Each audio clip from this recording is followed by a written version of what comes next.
collabo. I want collabo. Like I'm a simu to get take them silent. Think of your masanyala se magic sola. All you know movie you bondanga sofa. Abudi budi, abudi budi. Abudi budi, girl I want to budi. Abudi budi, abudi budi, girl. Abudi budi, girl I want your budi budi. Abakuta manya kwebalata nam your bodyguard. Abakuta manya kwebalata no I'm your bodyguard. Yeah. I love you. I love you.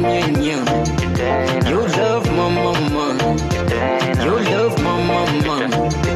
Just think of collabo. I want collabo. I want body, one collabo. Nzankolaka. She told me John Black wake up for Jimani. Nemo gambante kapanje manye. She told me John Black wala yo jirabia. Nemo gambante kapanje rabia. Oh yeah, osoboro jetika. Boy, vow bawa to lava. Bacha, abudi budi, abudi budi. Abudi budi, girl I want to budi. Abudi budi, abudi budi, girl. Abudi budi, girl I want your budi budi. I love you. I love you. You love my mama. You love my mama. I want collabo. I want body, one collabo. Oh yeah, boss. Yeah, boy. African boy. Oh yeah, boss. I love you. I love you. You love my mama. You love my mama. Just think of a collabo. I want collabo.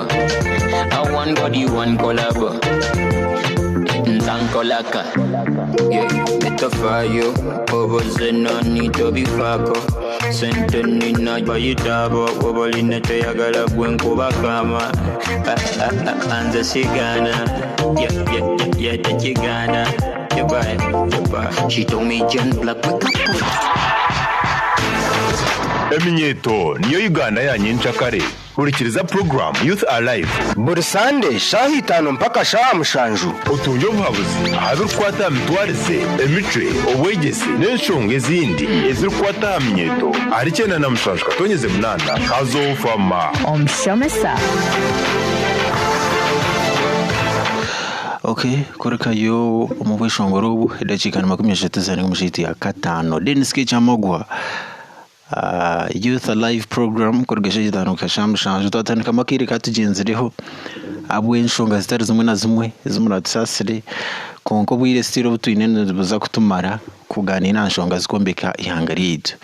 Program eje nebiri yeminyeto nturite minyeto etari imwe nemwe nabahande ngo zitari zimwe na zimwe beija kandi tuganira ahanshonga zikutwata honke minyeto kandi kabanyayuganda mwe n'abagenyi bitu berizo bashiraha ninjira bakiriyo no ndijariyo nija ninga babiri so nabonza ko bantu bategereza twantugumuzamu na program yetu.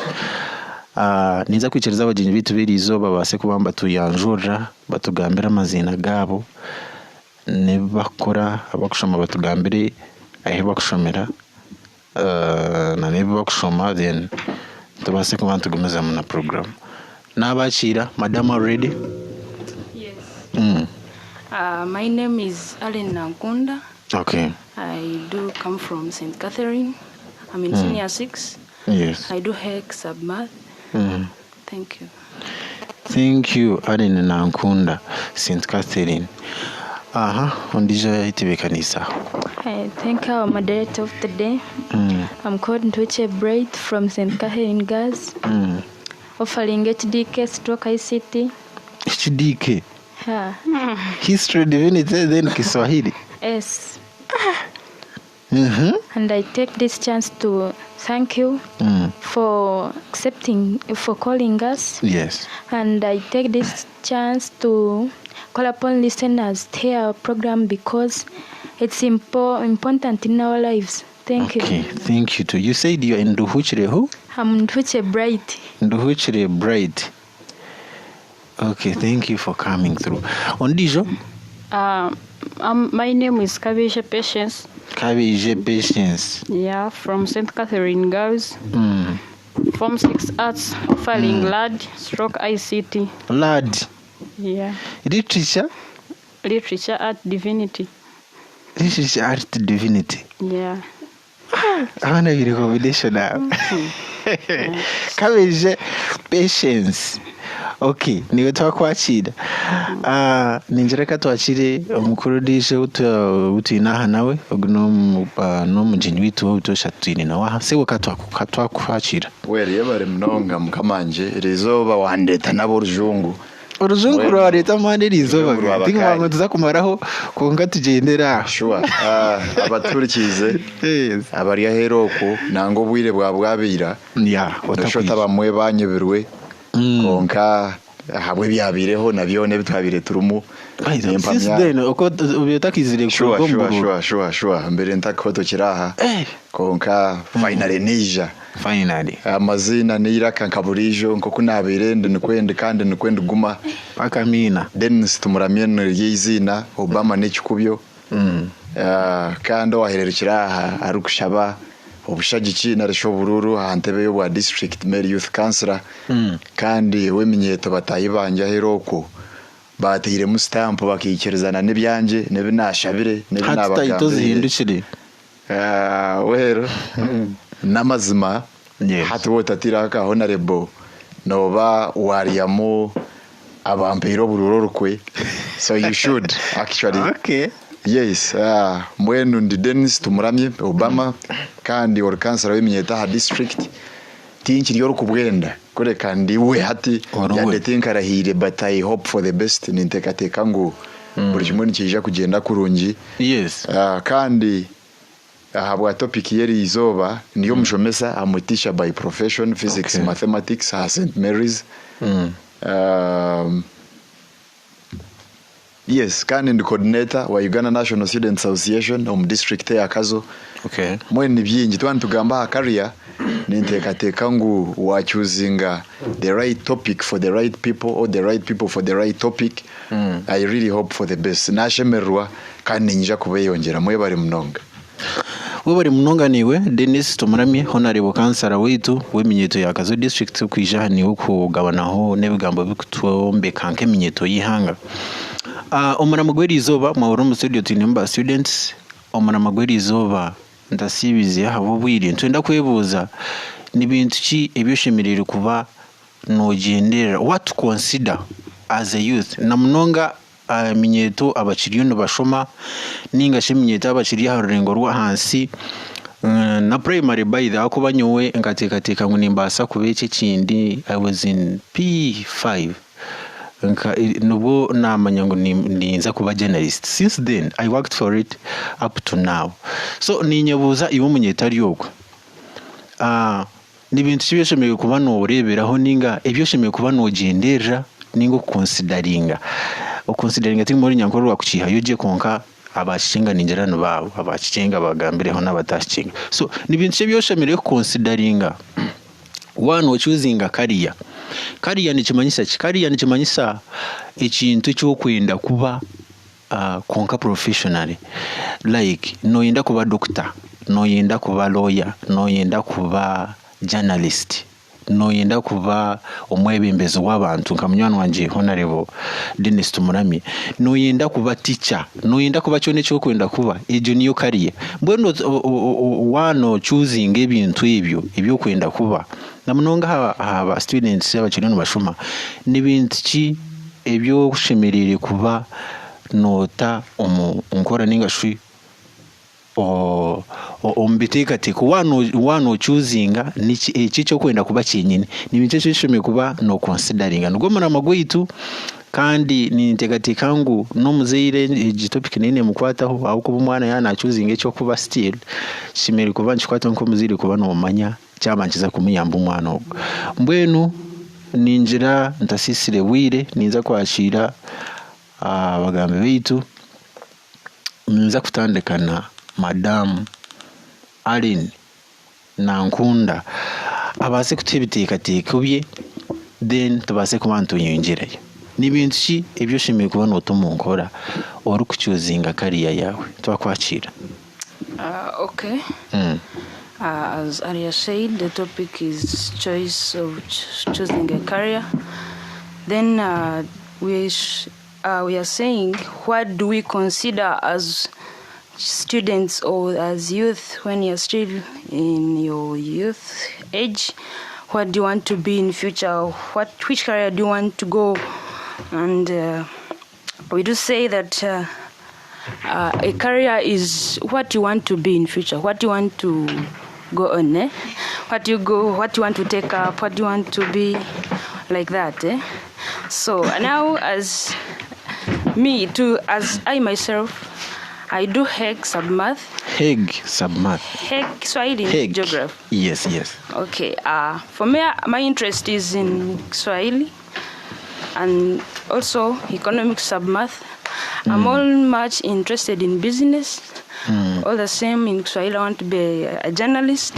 Yes. But to my side, if it all goes on well, I want to be a journalist or take myself into business. So you want to be a journalist? Yeah, all the same. Why so? Why a journalist? I'm inspired by role models. If you have a role model, he's a journalist, or he or she is a journalist, you want to take up his job and, okay. Yes, fine. It's okay. Go on. Okay. As we choose careers, I've said we take up our role models as our personal guiders. And then if your role model is maybe a journalist, as I said, you can also say, I want to be Let like me work him, hard to be like him. like Dennis, Yeah. Okay. So then next we can talk about how much money do you make after taking up such a career. Yes. If you want to, believe me, this one is a teacher. So you say, if I want to be a teacher, then how much will I earn after taking up such a job? If you say it is not too much, can't take up my responsibilities, it cannot cater for my standards, then you can say, let me just take up another job which can make me. So you consider the payment even before choosing the career? Yeah, I say, what do these guys earn from it? So you think journalism pays what you really want, like? Yeah, if you really like it, even if you don't get more, you can still take up the job. Okay, fine. Yeah, so you can also, I've said role models, what you get. And then you also consider your family background. If you're not all that better to your homes, you're very humble, you can't take up jobs like taking up a lawyer, they pay much tuition up there. So you find your parents can't afford. Then you get challenges. Then you say, let me take up this job which can just take 3 years. That's all. Okay, thank you so much. That was Aline Nankunda from St. Catherine. She told us about what to consider while choosing a career. I think let's listen from is it Nduhuchire Bright? Nduhuchire tugambire akonyeza kumenya nkoro ranje, but you can still speak your English. There's no problem with that. What do you have to consider one or choosing a career yawe? Thank you. One wenda kuba icho cyo kwenda kuba. First of all, noza kutugambira icho kwenda kuba. I don't know whether it's okay with you. It's fine. It's okay. Okay, thank our moderator. As we've said, our topic is like choosing a career. Career, it's like what you want to be in future or what you feel like. As you want to be like a teacher, like a journalist, you have to follow many things. Yes. As I've considered job availability. For me, I personally I want to be a journalist, maybe a teacher, as I'm offering HDK. You also want to be a journalist? Yeah. Okay. Who inspires you, by the way, to be a journalist? Yes, I have many role models. I do like it right from the beginning. As I was in primary 1, I admired journalists. That's why I want to be a journalist. Okay, fine. Yeah, thank you. Thank you so much. Bright Nduhuchire we yatugira ngo kuza kuchuzinga ekyo kwenda kuba no banza no banze koraje. Which point did you give? Job available. Ja no banze reba umurimo go kwenda gukora gura umwemerimo waheza gushoma ejo course yo kwenda kuba then nahaza ko bahemera umera bene kwisa sente ningano za gushoma then ogumaho tigirengaro ningotine murimo abo kugira ngo kashoma course etine katari ndiza kwakira undije patience deka ko seguri umzinda. Like Arya said, my name is Kabisha Patience, and the main topic of today states that what a youth or student should consider when choosing a career. And like to me, a career is like something one considers when he or she is choosing like a job or like a job, what one should consider. Okay. To me, one of the factors that I consider most when choosing my career is the level of education. The level of education. Yeah. How? Now you know the Uganda of today. What's wrong with the Uganda of today? It is so much different from the Uganda of.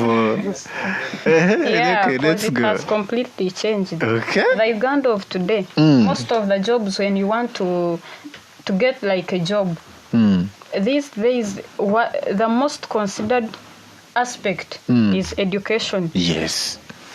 And these other jobs, they, like my colleague said, she considers job availability. Yeah, it may be there. But it might not necessarily need education, like going to school, what, yeah? Yeah, but it's not like the one you afford when you have gone to higher education, when you have achieved much of the education. It's not like the job, it may not be the same as the one you acquire when you are not much educated. Yes. Now let's take an example of me. I want to be a journalist. You too want to be a journalist? Yeah, of course. Okay. I want to be a journalist, and these journalists inspire me. Let's take an example of Sheila Nduhutire. She has got a higher. She has been admitted to higher journalism. Yes. Like she works on the television, NTV Uganda, you yes. get. She has inspired me much because it's her level of education. Now, do you think like those who reach higher, like me, I want to be a journalist. Do you think like those who achieve lesser education, they cannot take that job? They cannot take that job as she wanted. She acquired much of her education and she went higher. Yes. That's why she's working on some televisions, like she works on NTV. Yes. Yeah, that's what I also inspire, the level of education. Yes. Okay, thank you so much. Ogondo mweta Kabije Patience yatugira ngo okuza kuchuzinga echo ine kuba no ine kuconsideringa obwegese wano enda kuba nko kwa kurebera reshire ndohishira ze journalist nareba ngo education yo amashirizo so nareba ngo education ekintu cyamani kintu cyo necho kwenda kuba ntuzagumiza mahati twaza omu niza kubeta ba yes come ntuza ko yongereye hati ntuza kwakira Dennis Tumunamye topic yitu redi wabachunde konka deka twakire umuntu yataka turamukizeho yatwegitaho agataho turi mu program ninza kumwikiriza abanza tuyanjure then tugumizemo sebo twakwakira we bari mnonga Dennis K nabakuturikiriza nagaruka ko yanjura nkiringo wakarana naho rebama najya ngutaka hindukire njero no wamanye Evaristo Evra ndio mushomesa nkaburijo tinkaburekere obwekerezia na nobwishomero ndo kuburugamo kanoje ngitoka burekere so nashemerwa kuba ndi aha kugira ngo tugumize mu koyombeka nkaburijo ekigenderwa kitu emyeto twombekane tukwatane cyagande kike tukitandike hate mwebare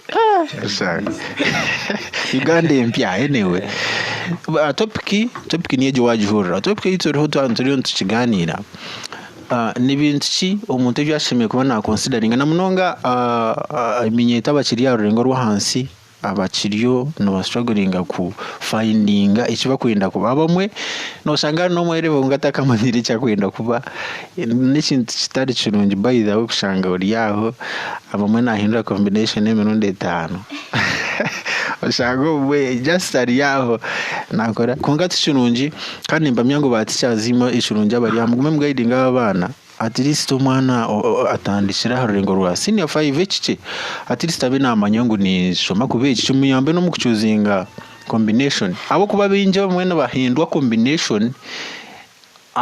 combination kandi umishushanga atagifunamu ninga atayihamwa amana giyagitiremo so umushime kuba mu guiding abantu atwara ikintu cyakubasa kandi cyanampaying at the end mwe turiyo ntureba n'ibintu ki omwana byashime kuba na considering mu kuchuzinga career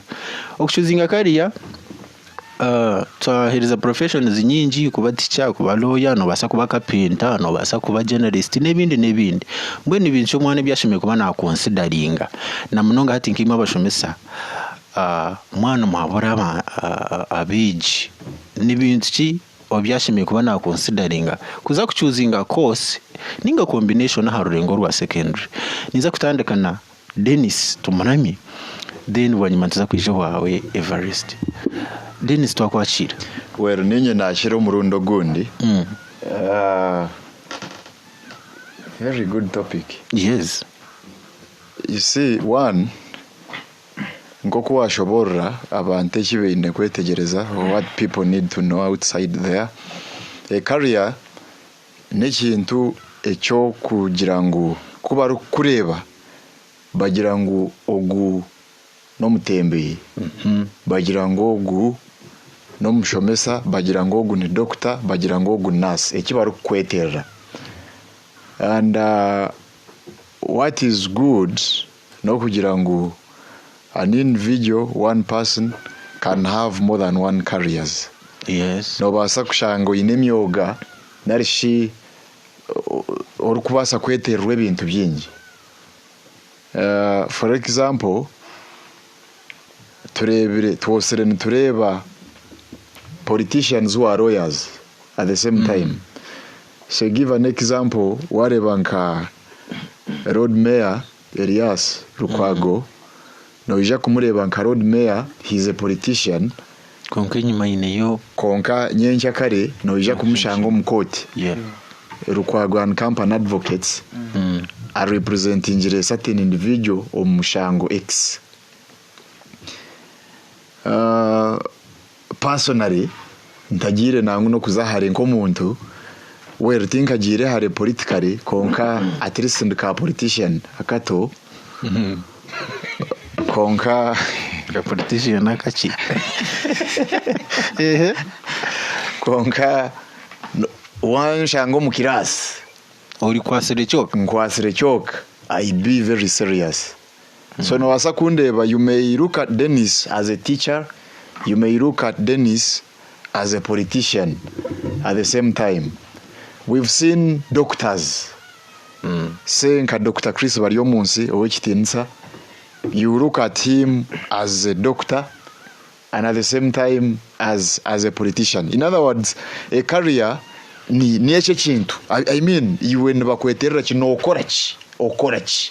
It can be an occupation, it can be a profession, just konka. I mean okorachi. And by the way, necessarily it may not be a profession. You see, turebere bingi. For example, ariho mweshongozi barukweta, is it Santana? He's a lawyer by profession. Konka in terms of career, nintekateka right now, bayemerezaho Santana, you not look at a lawyer. No ija kureba mweshongozi. and I think erizoba nicyo turi umuntu tugezaho kwa avoidinga tinkwenda oshishe time oshisho bwire oshange nokora PCB wahezo gendo kore medicine wamara abana bagira ngo ninja kwata cha degree ekipapura nkitwara omuzire nkore byanje. Are you seeing? Ekiri kumanyisa ngo something went wrong somewhere. Waburwa ekibaru kweta career guidance. You aren't guided very well in line with what you are capable of doing and what you want to do. Na koreso rujungu mnonga habo kuba nahorero rujungu rw'abakari konka abaturikizo heroko you know harhentanso you must draw a distinction between ecyoru kubasa kuba narishe cyoru kubasa gukora na necyoru kwenda kuba narishe cyoru kwenda kuba. My daughter here, I will call you my daughter because I'm a teacher, you're a student. You have to accept. Yagirangu nanda kuba journalist. Career ya choosing it's being a journalist narishe cyakuteka teka ngunandabe abwenji ngo habo kuba in role models. A role model no muntu wo kureberaho narishe cyo kureberaho. You get? I look at you, I'm like, oh, I mean, Denske narishe Evarist is a teacher. Sure ni mpurana nye ndambe teacher. I want to be a teacher. I have a Evarist. Now, it's risky. Narishi, you know, it's risky. I don't know how you may call it in Runyankore. Konka, chirumebizo byinji ebyo rukushangamu as you move forward. Ahabwenji. No ija kugira ngo nonda kuba teacher simply because whatever Dennis and are teacher murunji. So you feel I want to be like Dennis. The Baganda say the amazina amakope gakorashi gamenyo mugongo. It's yes. Yeah, Uganda. Yeah. Amazina amakope gakorashi gamenyo mugongo. You know kugira ngo shiranduhukire yaba a good journalist. She gets on NBS television and she speaks some good English, reads news very well. Gwenyemera nija shoma makuru marunyo muri Nyankore and you feel I want to be like Gwenyemera. Then skena conducting a kurungi lifestyle show utinanye nimbasa kubanka. No, it doesn't necessarily mean that. Oinekweronda. The Baganda call it yokwezura.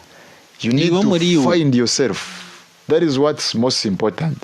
Because where it is okay no basa kwegomba umuntu cyakukora kitandumo. Yeah, sure.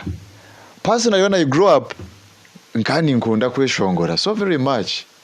You know, I even earned nka surviving on high school I would mime. Miming whatever but icyo cyumanyisa ngo nimbasa kuba mweshongoza. No wasaba no miming kurungi by'abandi konka you can't compose yours. Ukacheshongora chikarugayo. It happens so very much. Ije Varista kana and recording anajita yeye kweshongora keshongoro ka Ed Sheeran. Yeah, sure. I have passion for that. I'm passionate about that. But then, can you do it? You and come to as an individual. No, basa kuchikora, given an opportunity, given a chance. It doesn't. Therefore, I'm going to give a few. Konjerazma mwahiri. Teka is very key and basic. Choosing a career. One, talent. You see, talent is very key. Shaping a future yomuntu. Career that one wants to take. And you see talent, tiyokubanda. And you may not see it yourself. When I was growing up, mami wanjye mcharakere no mukafene mijina. Na anjura. Nitekateka I'm not a teacher by mistake. Nkakura ndi teacher. I had that talent. You know, kushanga kana ka 4 years, 5, you turo muitaka no handika no barebe baro hariya you get that's your talent is why you find passion no handika 2+ whatever yo muitaka no siba no giroti no warebire ho ngogo mwana na baso taba mweshongoze murungi you get konka. yes he can be a good teacher. He can be a good mathematician, he can be a good accountant, he can be a good doctor, he can be, you see, talent is very key. Now, no basa kunjiro tatishinyo talent yanjye ninja kujimanyanda. Itwe na hato bumwayo guremenwa yanyu kugamba for example. Narebiri haro wagira ngo nanda kuba journalist, but I look at you, I'm like, really? Can she be one? Do you really know what it takes for one to be a journalist? You don't say nenda kuba journalist. You're facing down already wagwiri because you're shy, you're introverted. In psychology ncheto kuba an introvert. An introvert, you can't be a journalist. A journalist asheme bari umuntu ali lively. So nimba ninkureba omikore yanyu ukora kuzakiyungu kwata kahunga ukora kurelatinga na students batahi bawe bashati wo nation or book wo muyoto rombitabo where you may do your HLD and pass, but it doesn't necessarily make you a journalist. To enable your talent, you get yo there nyonyenda kuba footballer really to kubasa na kushamba kachokoro. And you want to be a footballer, it's ridiculous. It's very funny. Now narga talent nzaha interest, you see, taro kintu kirungi narisha umwuga murungi narisha career nungi nke yo rukora or passionate about. I usually tell my people, they say, you see hati we wagira politics ono kushomeza nija kubasa. I remind them tindabire teacher by mistake. I am not only a teacher by profession, but also a teacher by passion. No chikundi by passion. You know, kurangu no enyumirizo mchoro kukora. There isn't anything as good as that. Omubora narishe footballer who is passionate about football, na differing from a footballer or taking up football as a career. Just abanzire ngumbe footballer. You know, my dad has forced me. Unkoshango taru kuchukunda iwe nkomuntu. But when you do things passionately, nohora ashanjire ngu, even when you earn millions of money, narishi nohora ashanjire ngu, it's not all about money, by the way. At the end of the day, it's not about how much I earn. But it's all about what I do. Yeah. And that is what we mean by interest. That is what we mean by passion.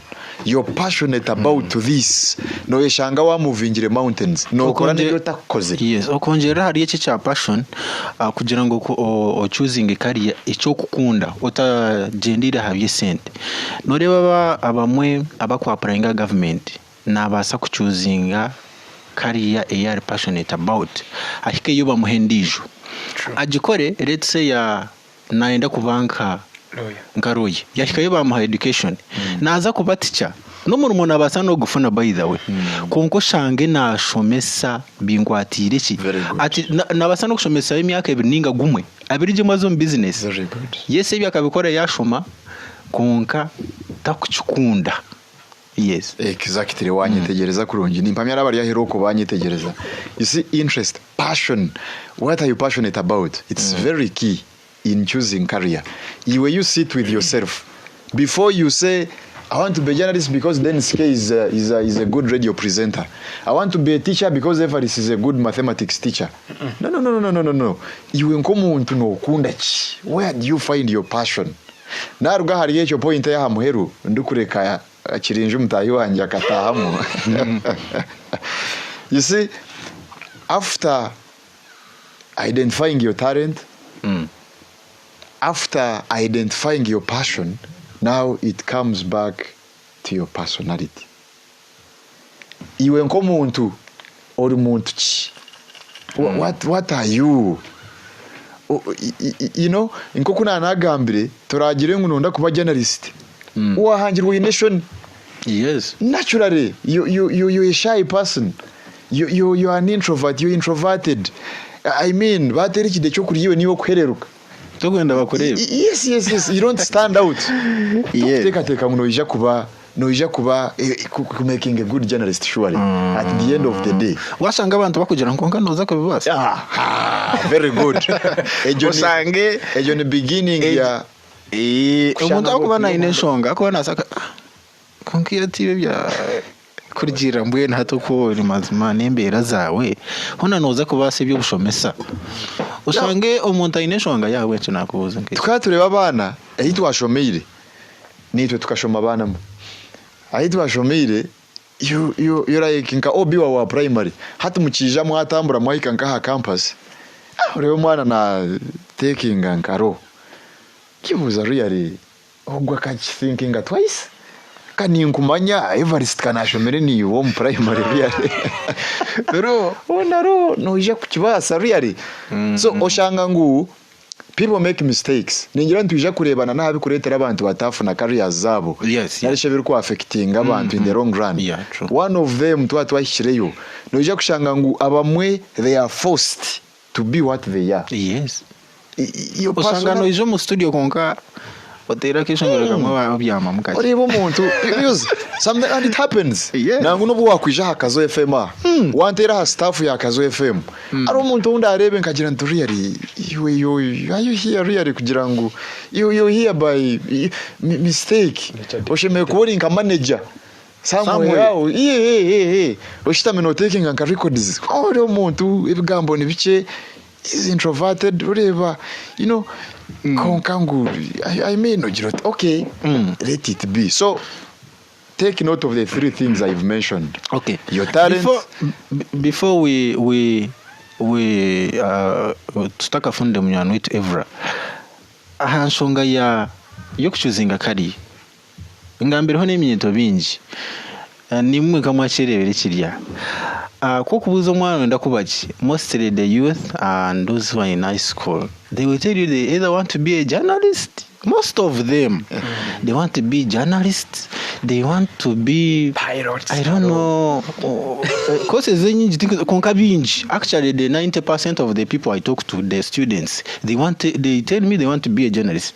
The reason I think of that is because nubarebe mbere y'aba journalists bari free. I don't know because mbere zawo ziri free munonga tubakutamu man munonga omumirimo yabo, they just sit and talk, and I think nico bakukunda.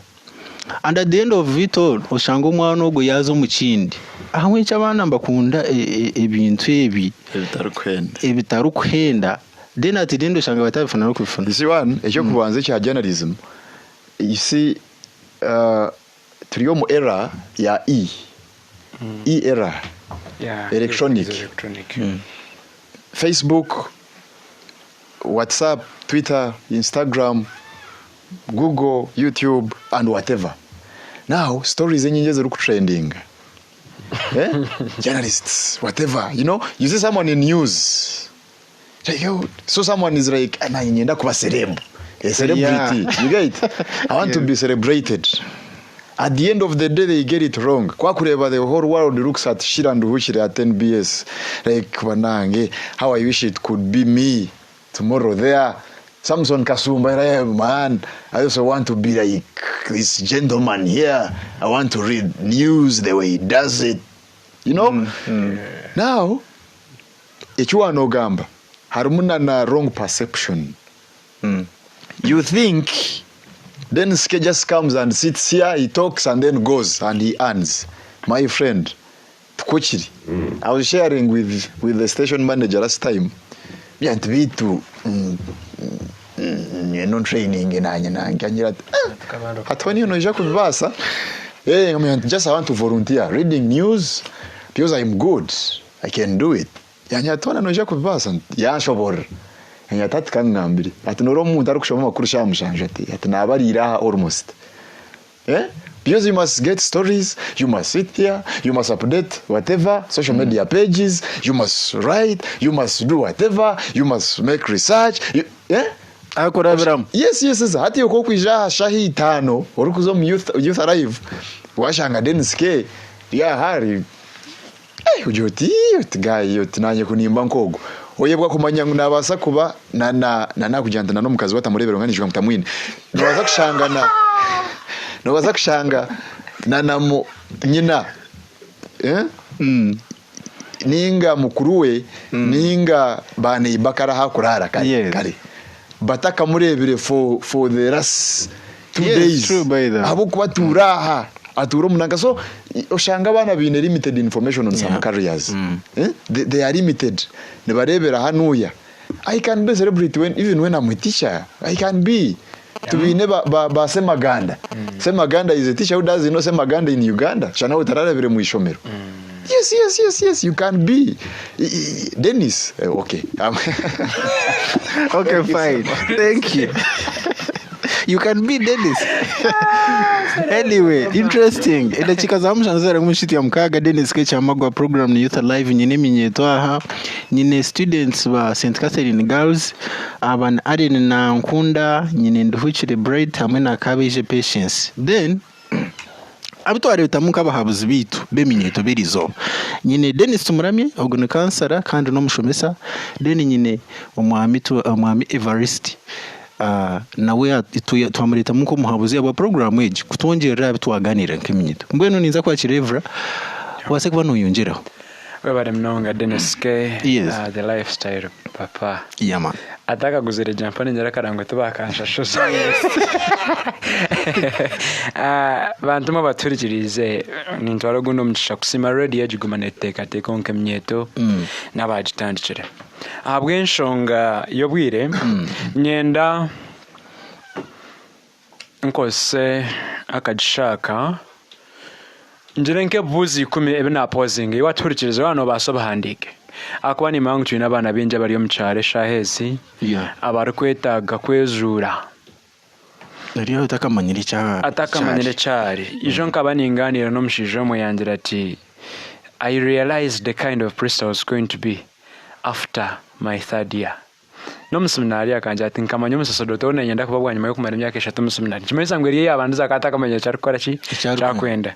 Konka cona cyo risigara ngo utambura. Yes. Hatorugana natanga kurwa torwa denese inyamisho. So studies educated akuceje some primary. What was the first animal to be tamed by man? Dog. Koto etugama. Konka kumanya habwachi. Ejo opportunity torajifunde kumanya habwachi. Konka bakara. Success formula yahinduka. Abajungu bizere bija no kushoma. Oyabira inente yazuguzana hata nabacuzuguza. Abamataka bagaguza umuntu no mushanga na fane gari yebitoce ngo mwana azokora chi asection. Kongo mwana wariyo naje makushoma nka chemistry. Ogo mwana natural no muombechi. Na chemistry tine herize. Ogo mwana natural no mjara chi no muombechi. Kongo abona ateka ngo kiramhise kitini saha cyaro no kuro mwana we ahereza sinye yakana. Na yaba ari yabaro mwazo najata nyino mwana wa university. Kuno mwana ariyo nashoma nka medicine za ruteka zikozere yakora za rutu kuyaza na za rutekeni. Ebizamu n'umugwana akora nagaruka. So kariya tutakacirebera ngo yo kushoma ejo nenshonga yo kubanza. So nyenda turabe umbibuzo nkikume binkwenda tubanze tugamba emwe na Dennis yabgambaho nabahara banja. Ejo kubanza. Dennis yagamba interest. Iwe nkomuntu nokunda ki? Ebintu byokunda, what are your hobbies to the students? Iwari yomuka atakamanyira obanza mvuge boda obanza kuvuga bitoke obanza mukushubura oyinenka mitware ya waberto kumacho obanza kusika nko bandu mtown iwe nko muntu nokunda ki ni nkunda gukora nabantu ninga ni nkunda kubandi nyanka waba nokunda gukora nabantu bakufite ko mbanka nchukutocharinga akuba no kusiba no yakira sente nozo barata kwetaga gamba kandi waba nokunda gukora uruwenga atoka akora ready akaba noza kufitera no muntu nakufitera suma ready akojati oryao omana mwata nagucenga ngaritsira hatiyo no wanyinji ni mediator. So no kunda gukora nabantu ninga no kunda gukora nabandi nye ombwire bwanje ni nkunda gukora ki mazima no shanga aro nabasigaza bundu kumanya naturally nakunda we yareba nke bitoce bakubahata na uro yashemerwa mutimako hata bwacho no yejema kuzomutekana ko kushoma bombeje zakushoma catering. You're going to be successful there. Yes. Iwe nko muntu nokunda ki akaba ari umuntu oko nchakora ngo munchi kozembaga nkonka no ha aratuzigera mu kiyungu wari musiyo mukono ngo welfare fair with ngunanka akuba konko shanga nanka professionally akashimesha nchini so nchirunje kwezura kamanya nyonko muntu ninkunda korachi then echa kabiri twantoronda kariye bukuguchi skills ezuru kwetagwa omuchinte chindu kukunda yachigamo deba kabije natara kugira ngo nakunda shirand huchire abani mbashomesa so onkaticha shirand huchire you see she has that love for one person and at the end of the day she wants to be a journalist konkan hetagwachi orjungo rwo kugamba just rwo kushaba kibirito mukaru kuremere ningo rwo kwabuzo muhanda nondo rwa TV what are the skills ningamba I'm not saying kabije is a literature student nsinia konkano muningamba akuba Dennis yarumuna tugambira ngo abantu abinyene benda kuba journalists tokushobora muntu muhanda ngo yahikayo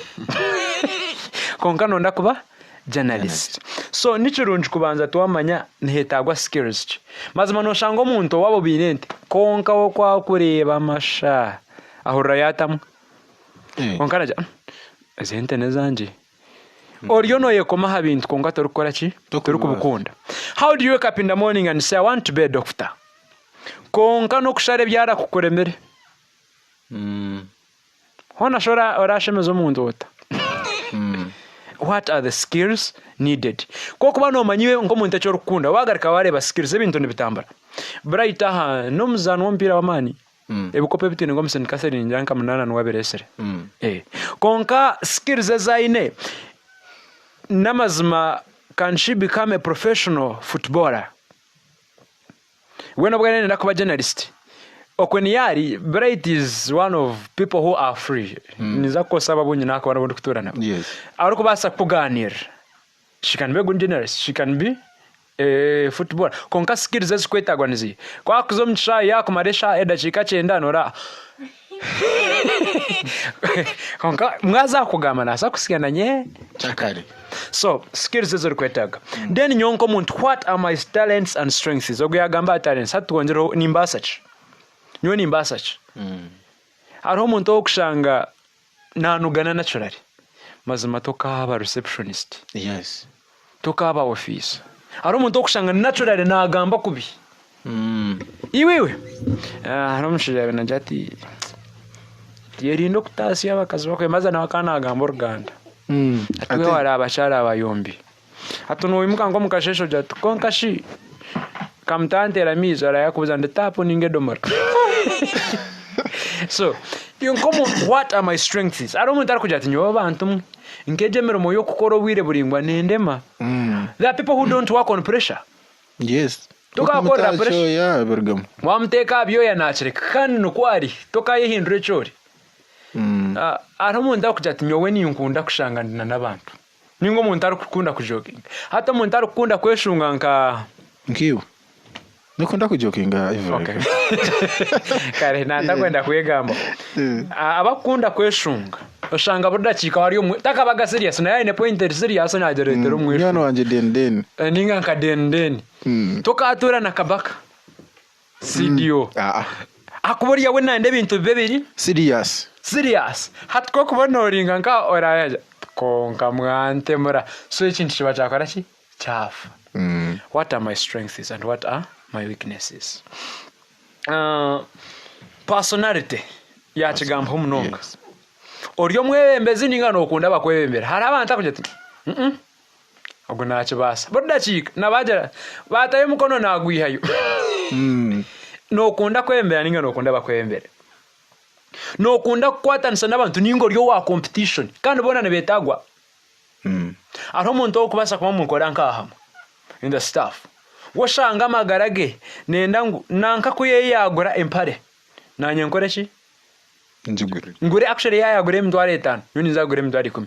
Bakante bezo story yo musijomwe ngo akargaha yatwara umukazo mwirwara. Arwiro munda. Ya barwiro munda. Unkendware yabaine ekeri serious. So bamndira ngo munumu muragora zinga mukasi kwe ache bamushabe mtware 10. Hata wandejo nawe yashasho munda out of food poisoning ebyo kuriya nkabuteka kora kubo munda. So yafuna stomach upsets. Kwerize kushasho munda yachiro mwirwaro. Onka we naturally is a competitor. Anja tkongo mukazo atorian we yamtambire yamtwara. Kwachire. Hata mwana wanje mwakumuragurira zinga. Ori atemtware ibiri. Ataba murebo rokwakusha.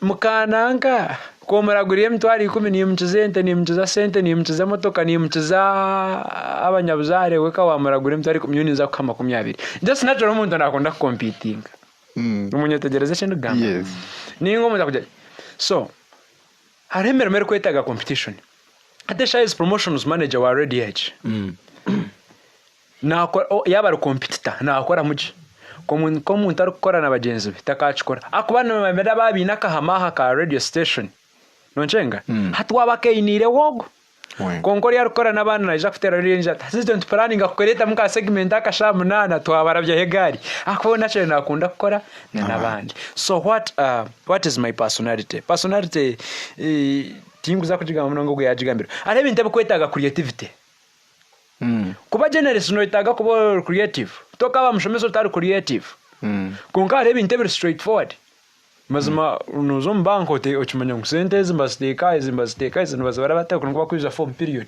tero format atari format I mean bibyo biyabirikiri konka kiriya kwe wata umgarazo kashanga banyije no itaga kakodiyo ko kubimsi hati wawo oshango tari creative personality yawe tari makantu ko kuba uriyo muntari more formal torukuza kufitinga so ninkunda korachi ekibuzo cha katano ninkunda kinyongo muntu nintekateka nguno wakubora umunwanu wawe bakweta Amza oine munwanu wawe bakumweta Dennis Obama are successful omupigare tokajukora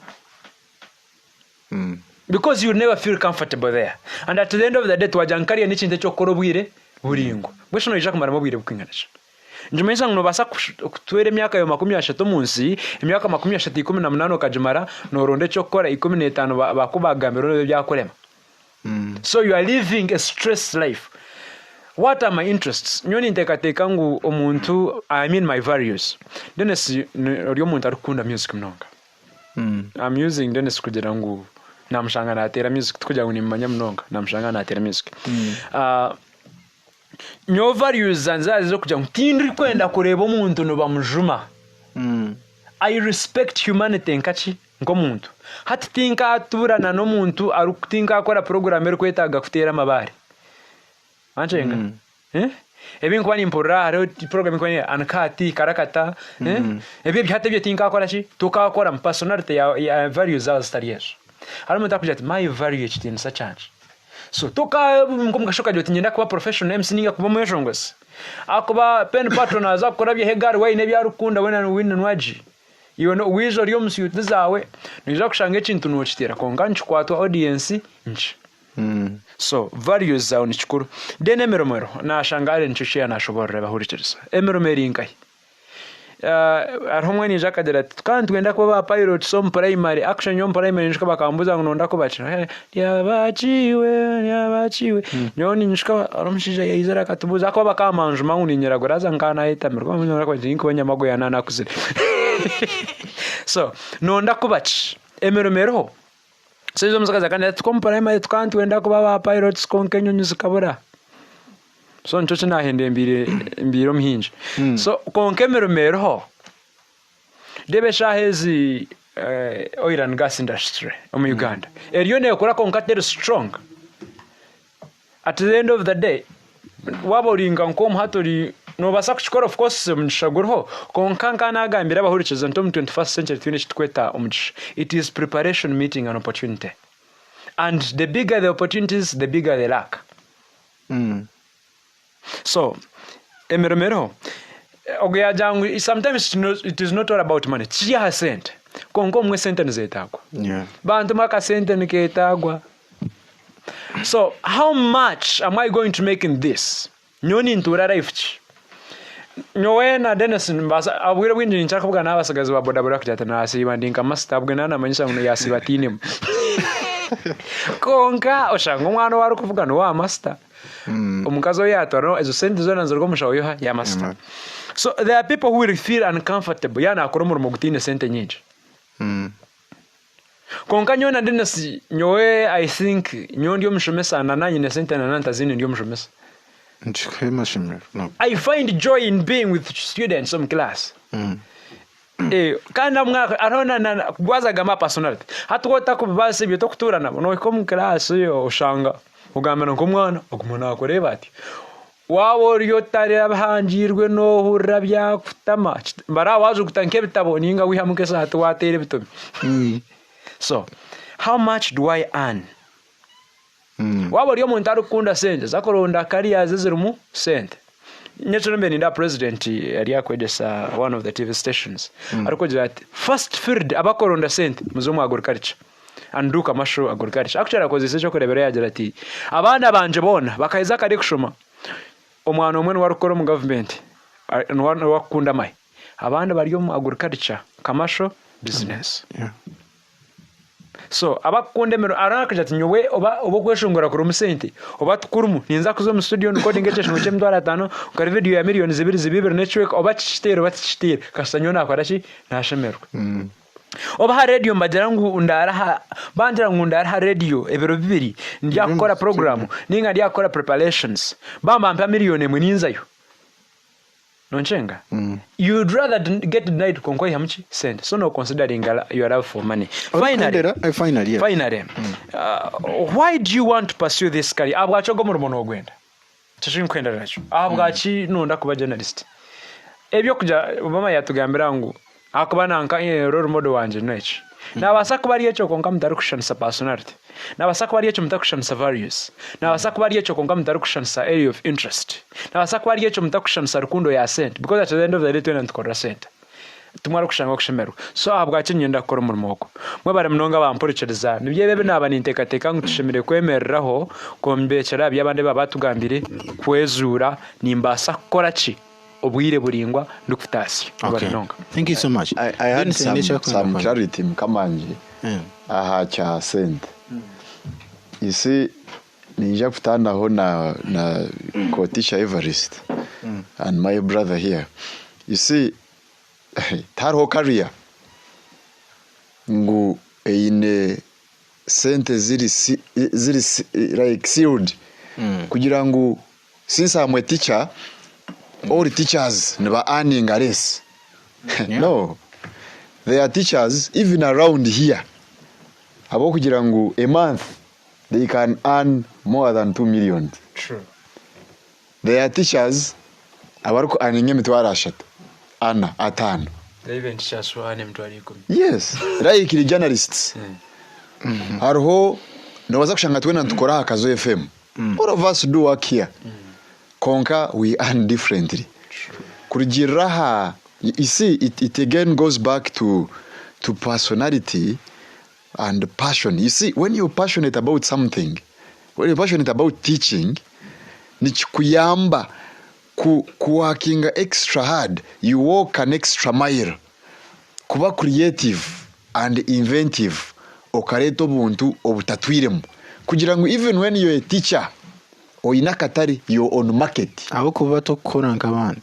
Very good. Or in every interview or kora differently. Yes. You do things differently. So I believe ngu echasente I still insist de kachija hamweru. Money will find you there. No work for the teacher, no work for the journalist, no work for the doctor. Not that all doctors earn the same. Okay. You may be a doctor, doctors mbafuna sente. Wike use buri. Yeah. Kurijiro kwori na noko kwetwara. Yes, it happens. Thank you so much. Ogono mweta Dennis tumuramye kandi nko yayongera tyo abigambo byo mwami Everest namwe. Naenda ko Anyway, thank you. Edachika nawe namukagaza na mushiti ya mukaga Dennis ke chamaga program ni Youth Alive turimo turi yache na mjaka tenze mnana Kazo fama. Mutukirize tumune mukache. Mutuzagara ko muceka cya kabiri tukurebe ibintu ebyo ebikwita kariya zetu then izo abantu akira amasomo ganyo tarigara Kazo FM mpaka twindiri batarga the one and I'm fix for maker spice Diana kuwe unsabula bomunga abataliban me feel the fire burn buttons and child me can run the child changa musina mukukaban say want to car you already know so when I want you boy if you're ready omukwano tugusasa if you're ready girl you know I'm ready la mega you ready know me ready when you're ready omukwano tugusasa if you're ready girl you know I'm ready Wendy if you're ready I'm ready. Yo, you're ready, know me ready when you're ready. Jagala nkutwale kumukwana keridi. Tugate like butter and bread. Pankuwe tukole butter threaded. Wobo njagalanga Wendy gundi. Wendy girl zimbanga fundi. The way you when you bust my brain. I wanna be with you again. Sembeleno mami, but take all your body. Jagala nkula galavu take more body. Ita fake daddy, kuyita spice mami. Omukwano tugusasa if you're ready girl you know I'm ready. You're ready, know me ready when you're ready. If you're ready, girl, you know I'm ready. I'm ready, Wendy, if you're ready. You're ready, know me ready when you're ready. Walking on me brain, you walking on me brain. Walking on me head, walking on me head. On the mirror moving down me baby. Okuta wango mi kanta. Yo, osabula bomunga Taliban. Me feel the fire burn. Things and Charlie war, me can't run. I'm just trying to chango me sit am kukaban. Say want to go, you already know. So when I say I want you, boy. If you're ready, I'm going to go sasani. If you're ready, girl, you know I'm ready. You're ready, know me ready when you're ready. If you're ready, girl, you know I'm ready. I'm ready, Wendy, if you're ready. If you're ready, so now I'm ready.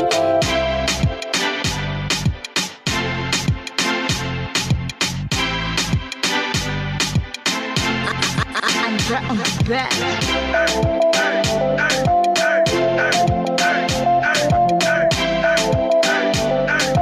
If you're ready, so now I'm ready. The one I am fix for America. Spice Diana. Kuwe. Unsabula bomunga Taliban. Me feel the fire burn. Patins and Charlie, me can't run. The child changa musira mukukaban. Say want to go, you already know. So when I say I want you, boy. If you're ready, I'm going to go sasani. If you're ready, girl, you know I'm ready. You're ready, know me ready when you're ready. If you're ready, girl, you know I'm ready. I'm ready, Wendy, if you're ready. If you're ready, so now I'm ready. Yo, you're ready, know me ready when you're ready. Di jagala nkutwale kumukwana kedidi. Tugate like butter and bread di. Pankuwe. Kazo FM nekora hansi y'ebiragiro by'ekitongore ekirukurira by'empuriza mu Uganda ekya Uganda Communications Commission. Kurikiza cyane na mushanjwa tonyeze munana Kazo FM internet. Listen live online at www.kazofm.com. Otirium program Youth Alive arichana na mushanjwa tonyeze munana Kazo Fama Omshomesa Ochiria china mshakatenze munana Kazo FM omshamesa Dennis Kichamagwa Youth Alive program kandi tubantu gashaitano kashamshanju ntuleta heminyeto etari mwene mutuganira hanshonga zikombeka ihangari yetu kana mu studio nyinemu arene na nkunda nyinemu nduhikire bright mwene akabe yije patience kurga St Catherine Girls then nyinemu bahabuzi bitu wa program eji onko mwame Dennis Tumuramye honorable councillor wetu wa Kazo district weminyeto then nyinemu omwamini wamanya Evaristo kandi guno mushomesa omukugwa St Catherine tuzagaruka mu cika cya kabiri twantureba hanshongezo ezitwine considering choosing akari mbwe no mu cika cya kabiri nyenda turebe ebintu ebyo bikwita kariya zetu bwanyuma yo kushara mo kajiroti nyenda kuba mushomesa ninga bwanyuma yo kushara mo kajiroti nyenda kuba journalist then ukatandika kukorera ekintu echo ni bintu cye byakubasa kwihahamuramwa ninga byakubasa kwita kariya ejo ekahwereho kimwe ukaendera ogino mbyota kukunda ningo ukazo mu bindi nubwo umucika cya kabiri umwana mu guturame tugambaho omu bwire buce bunonga buri muniza kumaheda cika ibiri nubwo akwese mwinje bakitine shonga otugambira ibintu ibyo bikwita kariya niza kutandika na patience kabe yije funa kazindaro otugambire ibintu ibyo bikwita kariya zitu n'ibintu ki Ebaye mnongo mutebekanisa wa program. Nyoni ndeba enshonga zumari ebyo bintu bikwita careers zitu ninga emyoga yitu. Enshonga yo kubanza nindeba enshonga yo bunafu.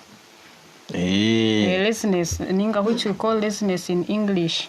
Yes. Hata noreba heine nkemirumo mwene nje hata nore let's take an example of journalism.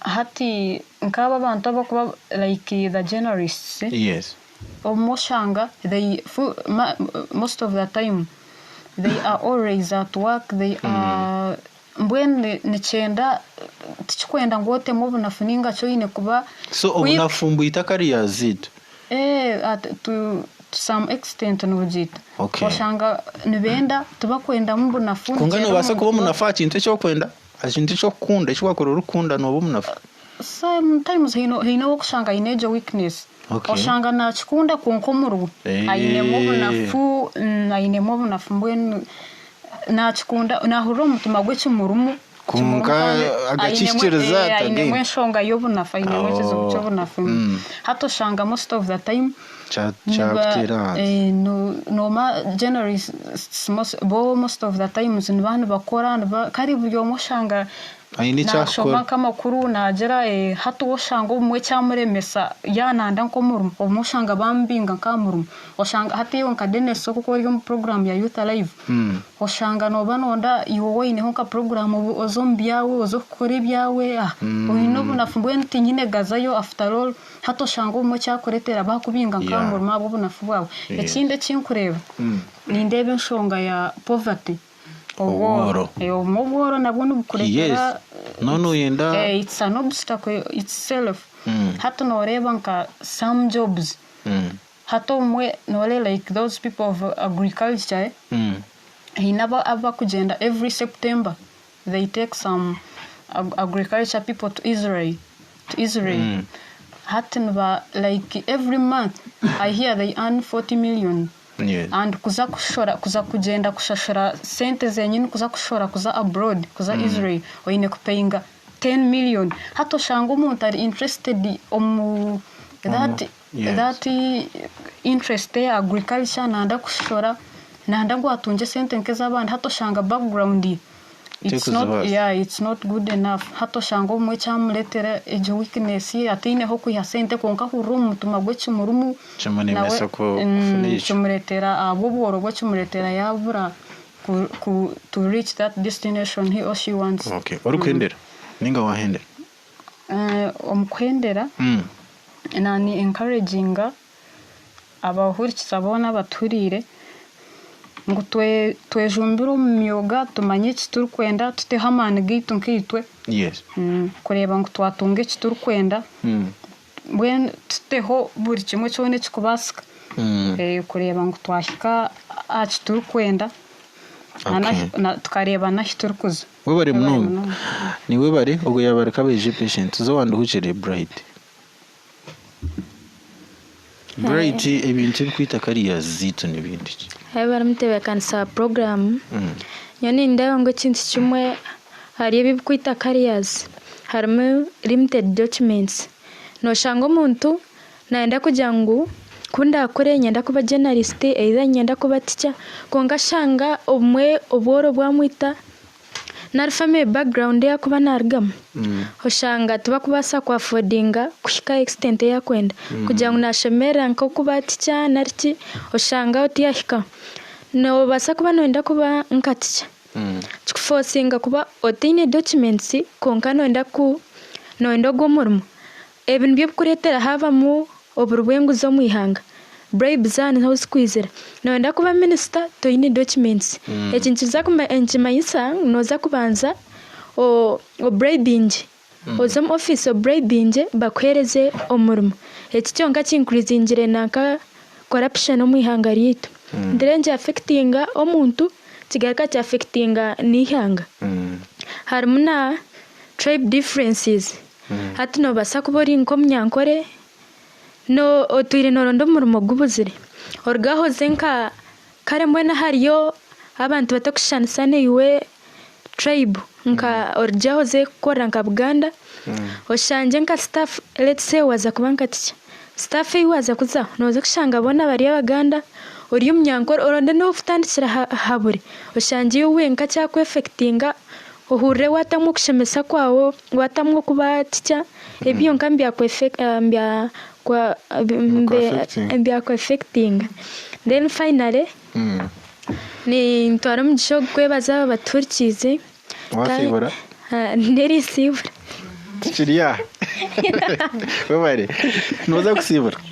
Anyway, likatwachire arene nangonda. Brazen ndakutsiga. Katwachire anene. Okay, webare mutebekanisa program. Nkatopkiza bokutwatwagambire ngo ni kariya. Twareba ngu ebikuretera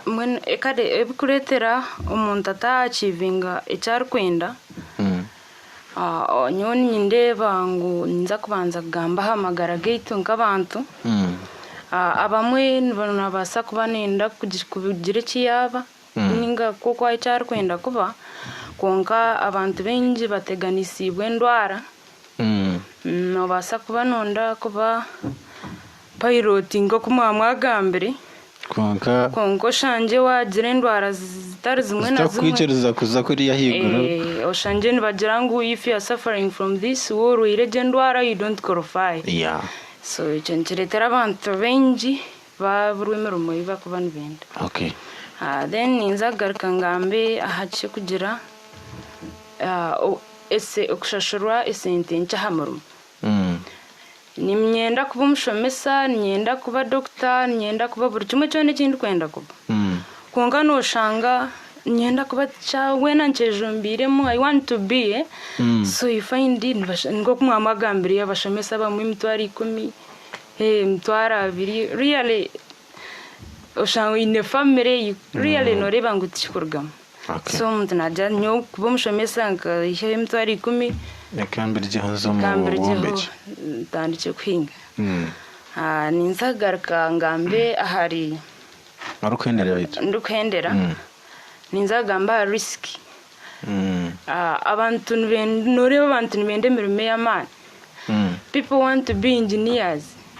I will take this ngamba electric engineering shangango nonda kuba engineer nonda kuhanika amashanyarazi you want to be perfect nka sometimes noreba nohura nibakugera ngo ababintu bahanika amashanyarazi betira hansi bavuna accident yarga yiguri yayitera hansi so umuntu hura yaba discouraged kujangu abantu nibagwa ushanga umuntu yagira mu mujinye go kujya let me change kanchirije muzo mchitana nti okay bwana hendera wari munonga ninza kugenda straight or Dennis Tumurami oyonjere bya batahibite bagamba konka uvuga situkugoba bwira ko bwire buri ombe tuyo. Thank you so much ninja korese dachiki anje munonga yebare one you see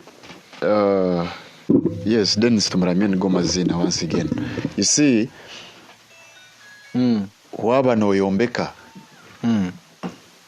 and this is where we get it wrong from the word go nitukira gukora mistakes oshanga wazo mu career eyo tari fit for you see ngo kutwagamba factor izo sheme considering to determine a career now the moment you go for a wrong career then it must be ruined at the end of the day tokubasa succeeding in that career na ninja kwira scenario yo kuombeka you see the moment washanga with the foundation is shaky it's not firm enough it's not stable to support a madrasa ibidongo and whatever then it means ngo at any point in time ejenju neteko kwija kushenyuka as a matter of fact washanga ngo yombekiraha weaker foundation nico kurebera ko abantu bombeka flat ndakozira site Oka hereza tafari nanye ndakozira tafari ndakozira site yes now bantu bombeka flat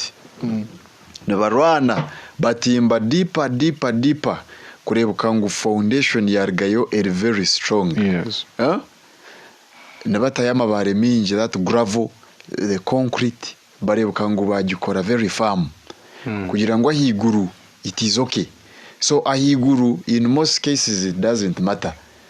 You see nicho turi kugira ngo failure to prepare it's a preparation to fail. Are we there? If you fail to prepare in advance then it means you're automatically preparing to fail at the end of the day.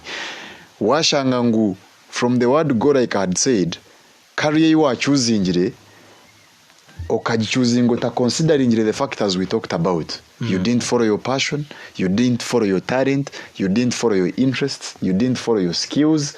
Then at the end of the day, no tekwa kugira kweshanga in a failed career. No kurangu isi yo a doctor konkano okore ibintu abarira babora gurura bafa.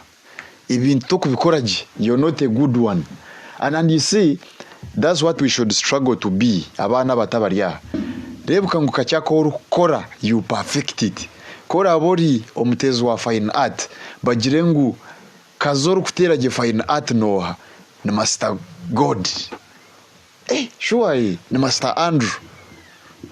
Ni, you know, bajirangu present omurungi noha mu Kazo. They say it's you, it's Dennis K. Bright. It's bright. You understand? Bajirangu student omurungi mu kirasi no, it's you. Always. So now one who choosing a career, one who ndakuba mushomesa, always strive so hard to be the best teacher. Ochikore na man, and that will not happen. Wabuta considering the factors is to aba tugambireho enyuma. And again you see, fact ndijo ndukuhendera arekiturkweta rigidity.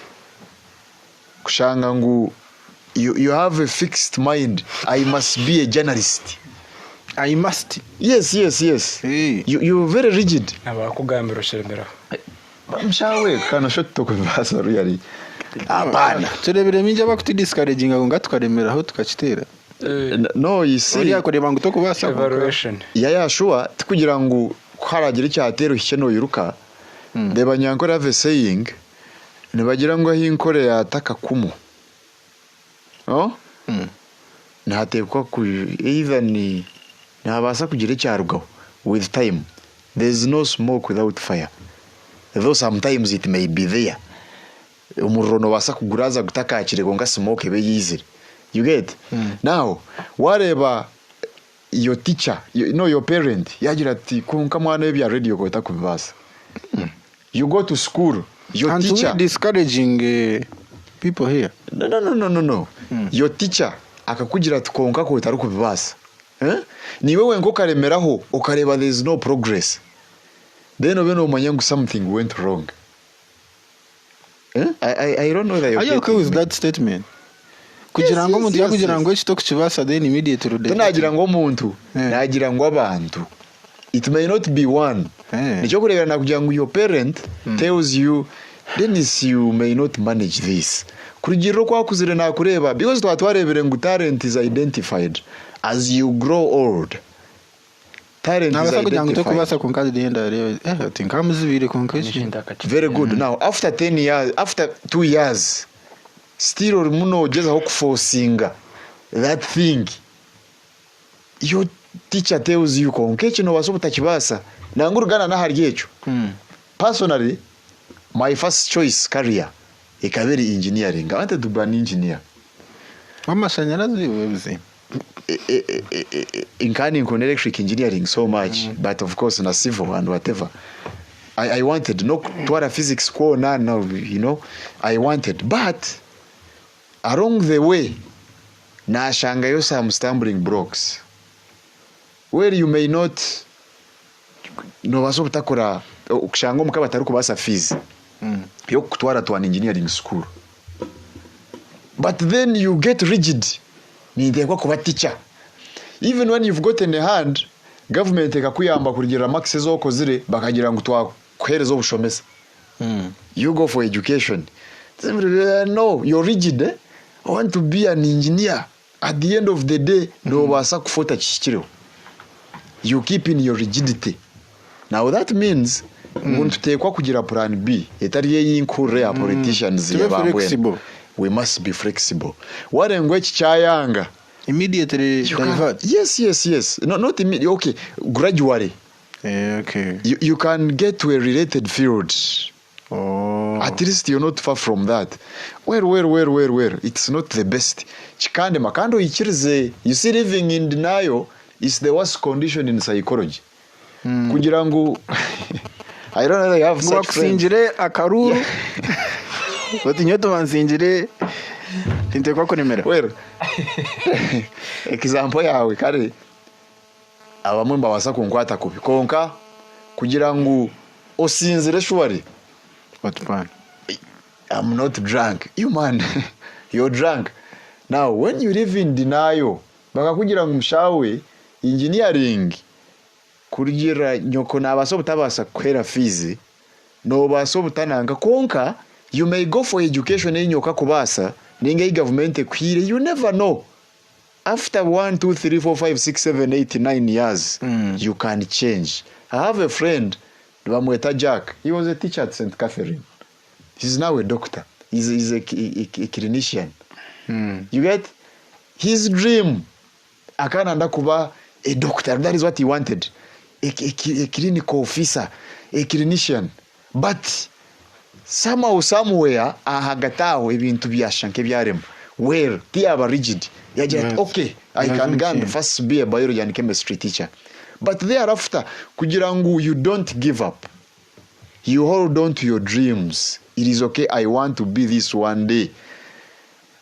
If conditions allow no basa kwija oshange wa chest yawe konga ko rugumo rigid nitekwa kubecha, I must be royal, I must be whatever, I must be with even conditions nobuzayanga nobu ebintu bitagenda kurungi you're rigid. I want to be a journalist mushawe at the end of the day embera teru kugendera kurungi mwe nebyo ndeka ndekere kirinje umutayi wanje atenseho ninje kugaruka ninje kushaba hakadacika nyenda kwebaza abana batayi banje abampire hakaruru omudacikanje bashobora no twaproguza tuce tweminyeto rede utunarebire yes in a few minutes we get wabari munonga ndeka tugende straight to nyoni nyenda kugamba pointage very good point enkuru enkuza gambera kuza kuteremesa kwika hariye jo career uryogo mwoga niwe iwe nko muntu you are not stuck with yourself iwe nko muntu kore waraba ombitu agamba okepe mokahura no basearch no basobita kano chitunga konkano ija kuchitunga with time yako se example nunja abantu abinja bakuzo mushumisa mbaba tari kubukunda konka kwa kuba yabugire mu jet konko bobushumisa nibwo bona mpereze medicine bobushumisa nibwo bona mpereze zero bobushumisa nibwo bona mpereze sabu kora no mutima gwe gona at the end of the day tunge cyari kwento embera no basobita chitunga rizo ni wasobita chitungo bwo kuchendera konka waba no chenda kandi washanga nico chawe you'll never fit mpako shom destiny yawe. Yes. And a career is a destiny. So iwe wengani warashari abwachi abamwe bachakwe kwasa abantu enshonga ningankini abamwe abantu nakuja tokuza kuchibasa bwenshonga abamwe bari proud nibepanga so utakitenda muntu amuchere kwa kwije representa murunjaha yagira tokuza kuchibasa hata banenda ngo utakakora chi utakakora abamwe na agents bastani sorry ico cyashime kushora konka cyagenze so abamwe bizire kutumara abandi tabaka kuzire mu bwongo nibetago biyambe bwitu so turi kwetaga kurikiriza ibyo abantu bona barugamba abamwe they are failures in life, they want to put perish with no manyisa bakutobura. Yes, ndibuni ngamba ari abakutu discouraging. Konke kwe waichehura mgo doctor.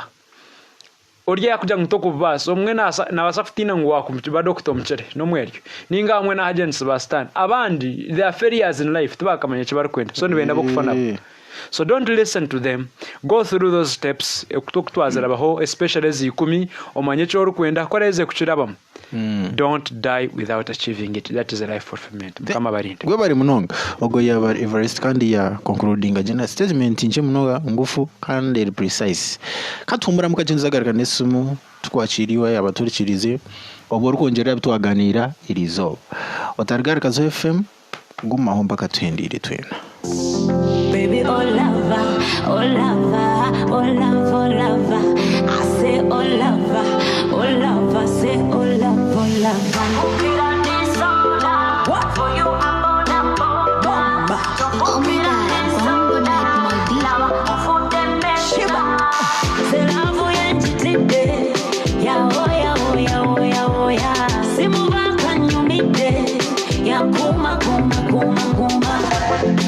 Shari wange ndogo Mogeto wa moita boya Yanda teka money maker Gari ya chenja teweka Magulu ganfamba kutuse Senda kutuse Baby take me today I take me today Lavanga kutuse Senda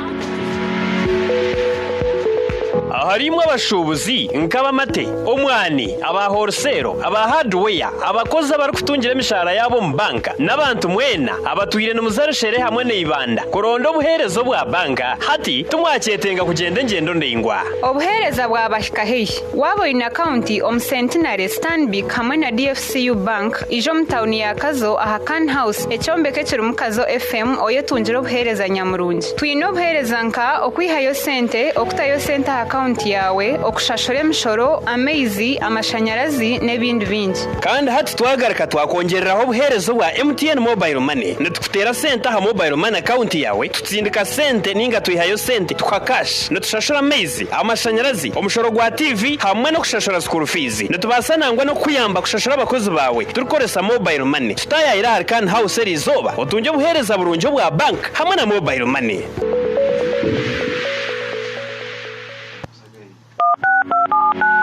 Ijin Radio irkwikiriza intekateka ya buri muntu. Only one station has your tickets. Steras muzeitu uterezi intekateka yawe ahanshongeji. That's right. Oriyari cyane mushigatuiza munana akazifama mushamisa kandi Ijin Radio kwikiriza intekateka ya buri muntu. Terezi muzeitu 0 ninga 0 no basa kutereza ka voice note ningo tsindikira message ya WhatsApp namba yetu 0 408801 ninga no basa kutudrop injira message so tera oyongere habtu aganira tubase kubantu mbeka tuyina ihangariye. Hello. Yes. Yeneske wasibo kunungisha niwe amazina ganje bangita Safra na Terra Chenu. Yes. Nanyenda gamba shongejo. Haricho bakweta reality testing. Practice ngacho kubano enda kuva. Otyo? Ashonge ndizo. Haricho mbacheta discipline. Emiche okugera mucho iwe takata munonda kubafaza okugena nojuma abantu mu mungu. Yes. Ekindi discover your strengths as a student. Omanyo kurosingana ninge binte byo kubafa. Yeah. Arejo nibyo bunanyi. Wewe munonga ne kongerera ayabitwa aganiraho irizo. Okay. Hello. Wanji. Bari programu. Ubari kurikiriza. Nibanyitana no ubutunikijuma. Nakwakira nono. Kunka mazima ni impurani simba deneske kushanga ndore tumenyetwe. Umusindi yankomo. Kwanza namtize dene tumuramye ndogo amurina ababajenya bwataisha mbona ni bakunda kandi bacuma ni bakunda. Yes. Mazima kushanga waleta nk'abageni ngo batwegese ahamtwarize yitu. Kushaka nani nyone kusima na munoga deneske ni nyano tumenye braza. Nimba ni nshinga je. Hati cyo kubanoje twaza ko kwetwazo mbantu. Cyo kubori. Abo deneske muziro yaza kugira ati mwana we none ukoreti. Kumbuka reba ngo yondo yetwaza ukundi etiya kambe ushango cyo wakora. Cyo kushanga wakora mistake uza kujodo utinjibanje naza kwekintu mbanze nyebuzo mbakuru. Shera kujya deneske sibo munti izo rero risize. Nuka kwereka ngo 12 ninga shanga zinga ingwelo za kutera kama katinga no zirakayo watera ukabura kure byasho. Alaza kura kuro mazi ngo bafuta ngo muchonde ngo ibangembe yanaka. Kuma jango sibo munti. Mazima rero nyakara kadambre china cyo katukura.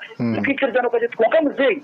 Utumweni mazima tukampeze bitabujanye sinya foto abanyita kuza kurunda karumu. Tumweni naza kwata sepe ziralizirza utwarundo mu mutwa kugereza.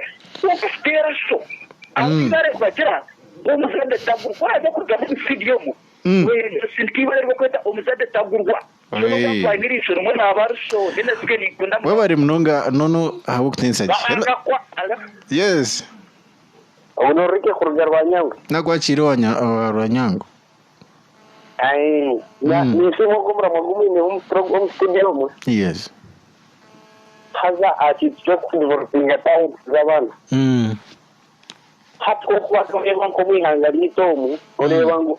okuza kudevelopinga talent yawe so mutekereza kugira ngo uza gukora what you want but you have to see the situation as the week is changing so tustama hansi ko rero ndakuba journalist you see kundahize kushoma niza kwihayo murumo abantu abakuronde imirimo mwihanga hati nibo bingi kusira imirimo ero ati negar twega rans katandika no sinjoro kutandikira hansi okay webari kare bambe were kutense hello Dennis King nakwakira se bakwitoha yamuje bari program niyo bari kurikiriza amazina mbanye tamushemesa meda bina terra kurganizana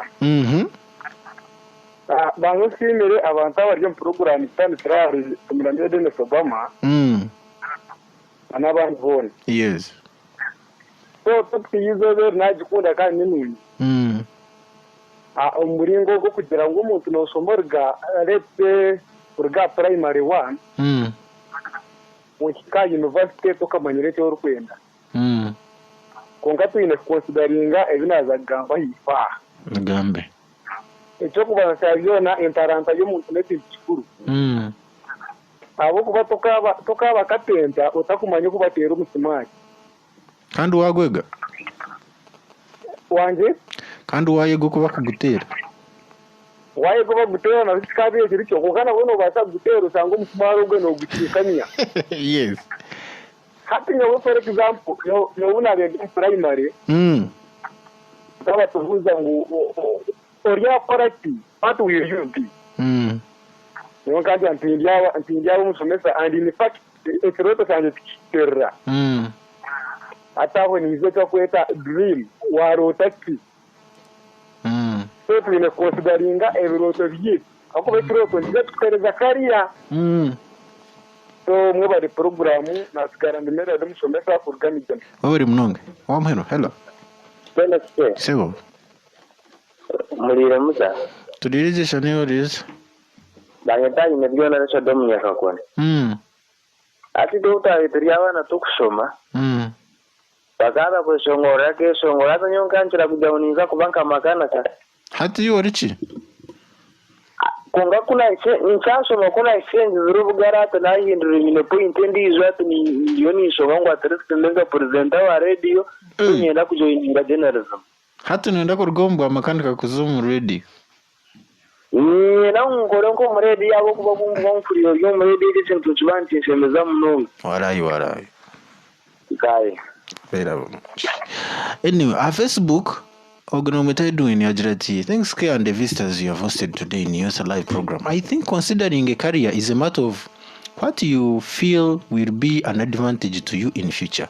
Also the opportunities to success, job opportunity when you are done with pursuing your career. Thus, must consider chances of availability of the job.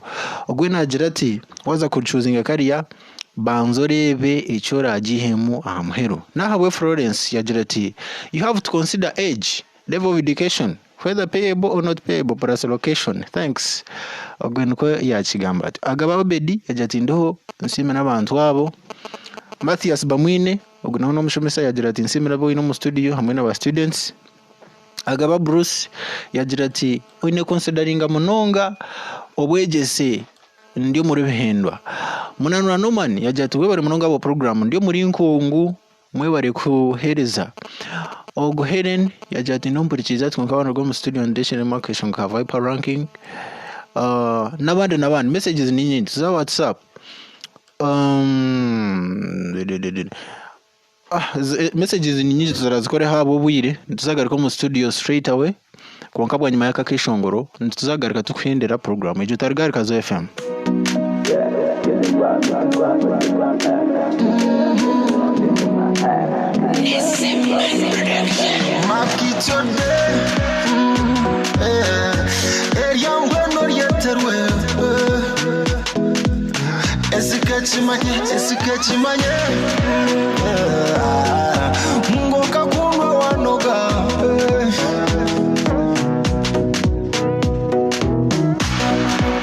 simple lipstick. Gotta treasure every moment. Ni watu I must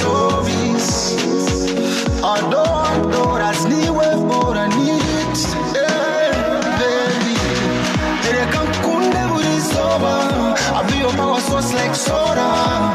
Kubere onkizoba, baby. Ntekwa nkunda burizoba. I'll be your power source like soda. Kubere onkizoba, baby.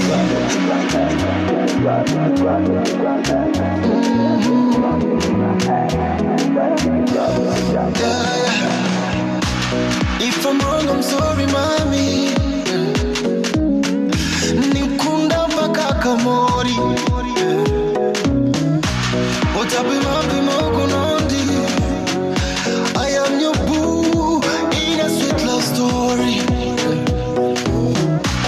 Tino rija kanyoro bya banyanya kuna bakodomi.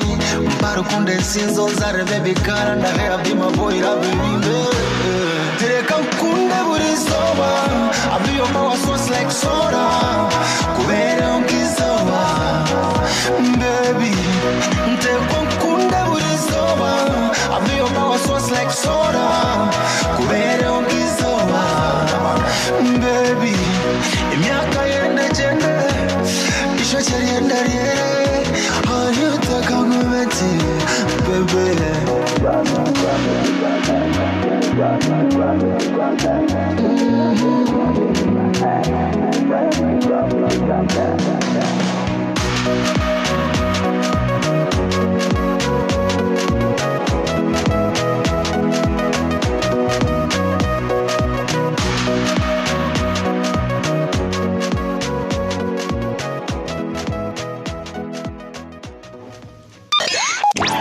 Kazo FM nekorera hansi y'ebiragiro by'ekitongore ekirikukurira by'empuriza no mu Uganda ekya Uganda Communications Committee. Okiriyo mu program Youth Alive harikena na mshanju katonyeze munana Kazo Fama Omshomesa. Okiriyo mu program Youth Alive kandi turiyo ntuje kuhendera kwa program yegede kiganita neza n'umusheti ya mshanju obwire bwatugendaho mwe nabo ecyo nyenda kwereza umugisha abagenyi bitu berizo bakuhendera rero twakoraho n'abantu bitu rero tukarga ninza kutandika na ready Allen mtebekanisa program nyawendo kuhendera ninza kwebaza staff ya St Catherine na administration okutereza omugishogo kwijaha kwegesa abantu no kubagambira ekibashemerere kuba no kubasa kubasa kukikora then ndukuhendera ninza kuramsya my sister Gloria up there at the district. Thank you. Okay, thank you. Nanye nisima mnongo mtebekanisa wa program abo kutaka gishaka tukabasa kwisha kwegesa emyeto ya Uganda okubarabeho nebakwetenga nebashemeire kugenderaho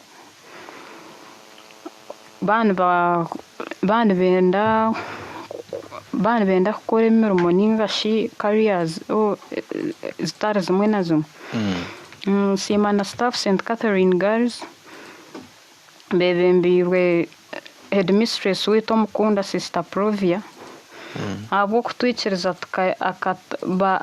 akatuhereza chance nito tukijaha tukagire bitwasharingaho n'emyeto ya Uganda n'abandi bantu bona.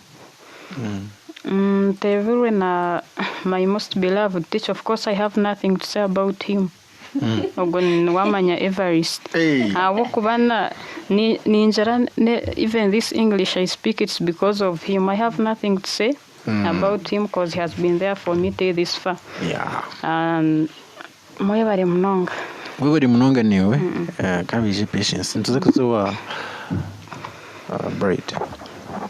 Nisima mtebekanisa program nisima admin ya St Catherine abo kutwikiriza kwijaha kandi ngaruka nsima ababaturikize nimangu beyihamu bingi kandi bayiga bingi.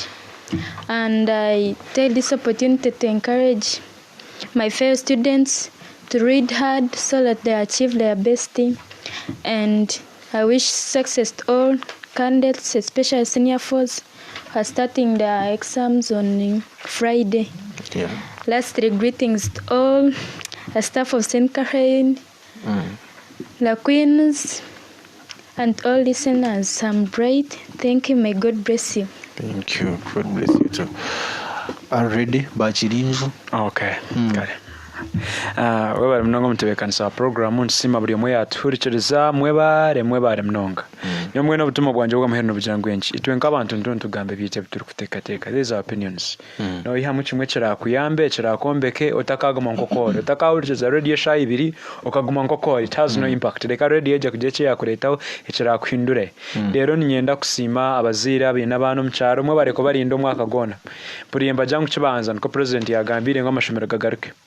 Mutaka bareko mukareka bagaruke bashome tutaka bitara future yabo ava imbarota nimba higa nimba tero muhimbo ngo abana mbatohereze then lastly nyenda kuramsya abantu abo muri ngo mutana mase mahara wanje Julius Mchunguzi akaba bagome baturikirize kwa twatandika nyenda kuramsya staff ya St Catherine n'abandi bona bakuturikiza rero mnonga bakusinga kukitera abo aba lifestyle mwe bare mnonga bana bona mukitera tugumen tukundana as our mission says having a network society mukama barinde paka ogundo murundo abara yu Facebook bebare kukitera man well yebare mukamanje Dennis tumuramye ngo mazina once again chap ninja kubanza nyene abantu banje abanzindikira message aha omwaminiki kuriga champangara my brother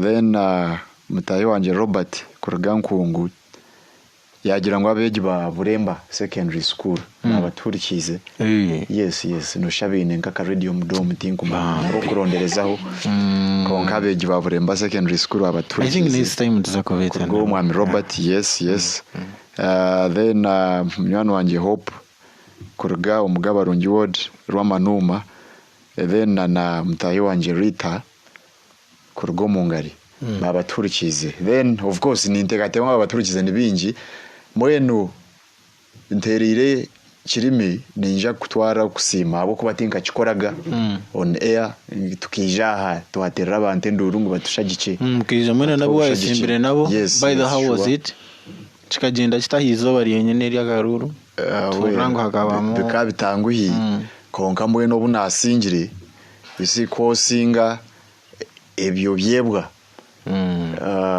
of course mwene yasinjirwe abaye ninyijuka twereka hakagira ngo arankwa to mu ngaro konka takikwata mugabati isi ebyo byona nebyo bururu yes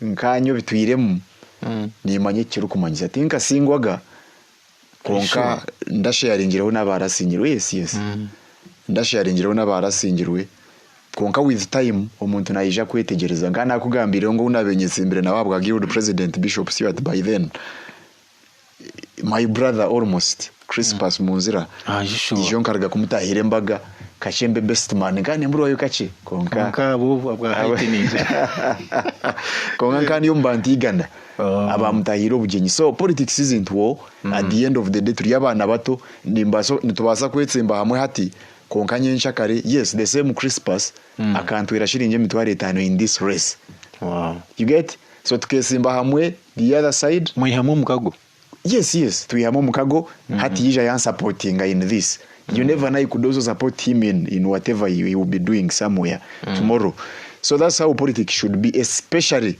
abana bato abachine future baba bamuzeyi barondo bwa cancer bwa elderly abo really bayina nabasa kwarangatana it's okay abo kuba it is fine konkitwe abana batabachine future nyine myaka 20 for now surely life expectancy is 65 for men as per the statistics now so no ngukine myaka myingi really oyire hwebye bibukunanke ebyo ebinkushazamo mu izina rya Yesu ebitarantware konka norengu tukine future so if you're 30 you're 35 kongo kashangana ndakwarangatana n'umunyeto mutahi wawe ngo habwa kugira ngo akasupportinga candidate X iwe toramu supportingire no now particularly aha pate yanje ni nyetabona actually kamanze no kusima shwari ni sime minyeto kurugo mu magombori 10 omumeruka 51 eyiziraha ekanterera karuru that day ikatiterera karuru abo kwa nawe nabenyese imbere nawe hino buyihire yo nano wakashatakiyayo kamwache wenka ongana wakakihayo. I really thank you so much. Tinkumanyo kuna kubasima konka no munintebekanize cyango turabe twarahire umukwa 5. But yes ecyango konka mwebare mnonga mwebare amagombo ragona mijina rwemi koma burunga Kazo town Kazo sub county kanoni engari champangara na mnonge yinkumanyangu yampagire na mnonga mijino weitu buremba nkungu nazo nezintakabasa kumarebe na nemero kejo mwebare mnongo bururo butuyire yigana nshanju nabuna bukabutari bururu buki opponent tukamusenza bururu nka 50 sente no bizabire nyingi factors kaba nyingi byabireho byo nebintaratondore by'abana barebire really nimbasima ntine bugarikiro kandi mbasubiza ngo kunabire ni insubiza aha narishinindaganisa kugira ngo ntwijaguma tukozere hamwe twija gukora at least we shall try our best kurebuka ngo twashikirize bitwaraganise nitwe nkabantu then nshashaho nabatahi banje bace nyine munyanya Sara kurugaha gabarungi enyuma harigire kufera uwo mwana we Bill Gates Veret ndukuzo mukejo kushaba karuru umwana ogwa kanyacira mwene nshashire munonga really kuna hurengo yafa accident mpigaba byiruka ngo muvuje mpora abo kwa n'umutukora kubi n'umutusasa nishasha niwe munyanyaze nabaro mujuni mukama bakwasa barabyo mu bufucyobo mubase kufuna Bill Gates ondijo ombwire buce then nshashaho nabana banje abatirwe tia gas was it arho mushwanje Catherine kuruga Kazo Kayanga actually ngaparish na no mushwanje Sara kuruga champangaro mukenjeya abatirwe tia gas canisters bakaba injured. It was very unfortunate and uncalled for abo batukata kwesharinga tukatine michwembi konka a few people were even ill intentions ngibyo bururo ko beba mwenu of course nibyebyo ninshasha nabo mwenu nyongera kusima of course Kazo FM kunga station na abanyamakuru ninsima manager owabasize kubikiriza mukeja Denske iwe nko muntu I say thank you so much abo kuba okatuyamba munonga nango yosero tuyambire nkeminyeto not I as an individual konkana on that very day wija wageza how to fight that impunity was standing your ground na pade mwine byarhanga na John mwine tumuyimbise yes mwine tumushabe brother not byarhanga nabona I mean Kazo FM tinka gisima nkezayo abo kuba kukitarabire kugira ngo mukakora mu rumogo mwakozire all other institutions we are bribed. I say this with evidence.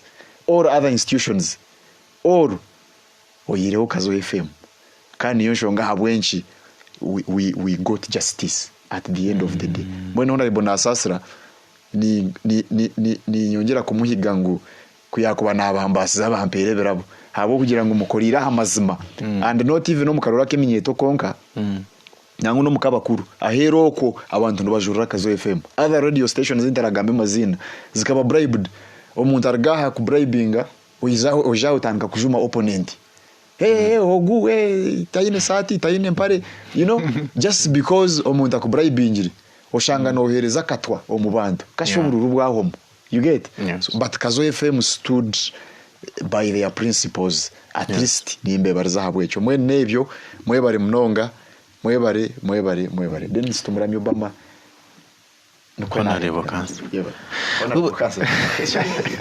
ubari munonga ubwo ne yabari Dennis tumuramye kansa w'eminyeto ya Kazo district program ya beri youth life ninjira katuhenderaha nabandi sketch amagwa abwa program eji nebero burasande burgasha itanu kashamsha twarenze mu budacika buce irizoba nabanyine abajenyi batanu nabanyine Arine nankunda kuruga St Catherine nduhukire Bright nawe St Catherine hamwe na Kabeje Patience St Catherine Dennis Muramye hamwe na Nwamanya Evarist. So numuza kuticiriza twomaha mugume no businje kandi nyendeza abeji ba St Catherine na naganda mashomero success hari yabo abariyo mbakutandika ibyo byabo rwa gatanu mugume n'ubusinge mutarigari Kazo FM yabari kurikiriza Youth Alive arikena na mshanju katonyeze munana Kazo Fama Omshamesa yeah Hajimaji Soja I hear upon this one Massive production Chikaba hutu liaba babiri